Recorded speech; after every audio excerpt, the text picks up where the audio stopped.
युवाओं को मैसेज देना चाहेंगे कि अब नौकरी के पीछे ना भागकर अपना खुद का कारोबार स्टार्ट करें, क्योंकि बहुत सारी स्कीम है भारत सरकार में जिसके उसका फ़ायदा उठाते हुए अपना रोज़गार स्टार्ट करें। सबसे पहले कि आप कोई भी छोटा सेक्टर, मैन्युफैक्चरिंग हो, चाहे सर्विस सेक्टर में हो, चाहे ट्रेडिंग सेक्टर में हो, तीनों सेक्टर में हम इनका काम कर सकते हैं और गवर्नमेंट की स्कीम का फ़ायदा ले सकते हैं, बस बशर्ते कि आपको उस राइट डायरेक्शन में जाना पड़ेगा।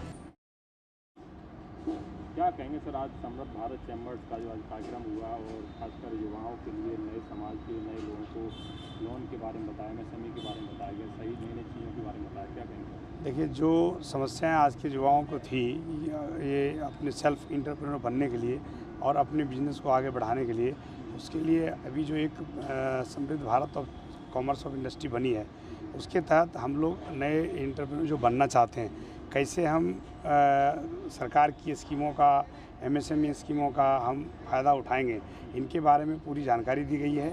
और उनके लिए हमारे पूरे चार्टर्ड अकाउंटेंट से लेके और बैंकर्स भी और एनआईसी के ऑफिसर्स भी थे, और सभी ने अपनी अपनी जानकारी दी कि हम अपना व्यापार खुद से कैसे जनरेट करेंगे और प्रधानमंत्री मुद्रा योजना से लेके पीएमवाई के योजना को कैसे लेकर हम अपना छोटे से मोटे व्यापार को शुरू कर सकते हैं। तो अच्छा रहा आज का प्रोग्राम में, सभी लोगों ने ओपिनियन दिया, पूरी स्लाइड शो के साथ दिखाया और लोग समझे, और अपने अपने क्वेश्चन भी जो आए थे इंटरप्रेन्योर, उन्होंने क्वेश्चन भी रेज किया और उनका सॉल्यूशन भी बताया गया। तो किन किन चीज़ों के बारे में बताया, जिसको सब किन किन सेक्टर के लिए बताया गया? देखिए, सबसे पहले कि आप कोई भी छोटा सेक्टर, मैन्युफैक्चरिंग हो, चाहे सर्विस सेक्टर में हो, चाहे ट्रेडिंग सेक्टर में हो, तीनों सेक्टर में हम इनका काम कर सकते हैं और गवर्नमेंट की स्कीम का फ़ायदा ले सकते हैं, बस बशर्ते कि आपको उस राइट डायरेक्शन में जाना पड़ेगा।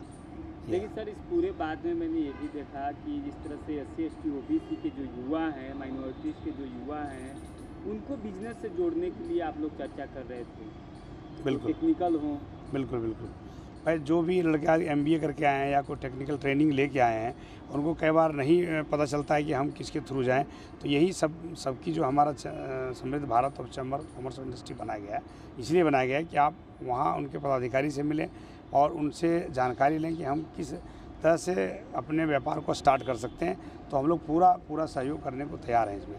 लेकिन आप लोगों ने जिस तरह से उसमें बताया कि जो आज का युवा है 21वीं सदी का, वो लगातार नौकरियों के पीछे भाग रहा है, उसको थोड़ा भी बिजनेस के प्रति अपना इंटरेस्ट नहीं जता रहा है, इसके पीछे क्या वजह है? देखिए, इसके पीछे वजह है कि वो युवा को एक तो अपना फंड की जानकारी नहीं है कि हम फंड जनरेट कैसे करेंगे, और फंड के अभाव में वो बिज़नेस नहीं कर पा रहे हैं। बट सरकार ने बहुत सारी स्कीमें दी हुई हैं जो उनको जानने के लिए ही तो ये समृद्ध भारत और चैम्बर कॉमर्स बनाया गया है कि आप यहाँ आएँ और एक जानकारी लें कि हम अपने कम पूंजी में भी अपना बिजनेस कैसे स्टार्ट कर सकते हैं। ये हम लोग की विशेष प्राथमिकता है। सर, ये जो आपका मैं वीडियो शूट कर रहा हूँ, सोशल मीडिया के माध्यम से देश के कोने कोने में ये वीडियो जाएगा, लेकिन वहाँ से लोग लगातार पूछते हैं कि बिजनेस से कैसे जोड़ा जाए, कैसे वहाँ पर इन्वेस्ट किया जाए। जो आप लोग बिजनेस के राइट्स बताते हैं, बिजनेस करने का जो तरीका बताते हैं, उनको कैसे वो प्राप्त होगा?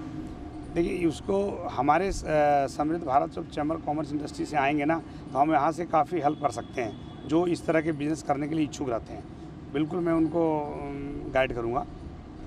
क्या मैसेज देना चाहेंगे युवाओं को? मैसेज देना चाहेंगे कि अब नौकरी के पीछे ना भागकर अपना खुद का कारोबार स्टार्ट करें, क्योंकि बहुत सारी स्कीम है भारत सरकार में जिसके उसका फ़ायदा उठाते हुए अपना रोज़गार स्टार्ट करना चाहिए। लेकिन एक लास्ट सवाल है आपसे सर, इसमें चर्चा हो रही थी कि जिस तरह से SC ST OBC लोगों के पास ज़मीन का बहुत बड़ा अभाव है, जो लोग बिजनेस तो करना चाहते हैं लेकिन उनके पास पूंजी कम होती है और उनके पास ज़मीन न होने के बाद बिजनेस नहीं इस्टेब्लिश कर पाते। नहीं, ये तो है, अगर इसके पास लैंड नहीं है, वो बिजनेस रेंट पे लेके, रेंट एग्रीमेंट बना के रेंट पे लेके बिजनेस स्टार्ट करेंगे स्टार्टअप में, फिर धीरे धीरे कैपिटल जैसे बढ़ेगा अपना लैंड जरूर हो जाएगा।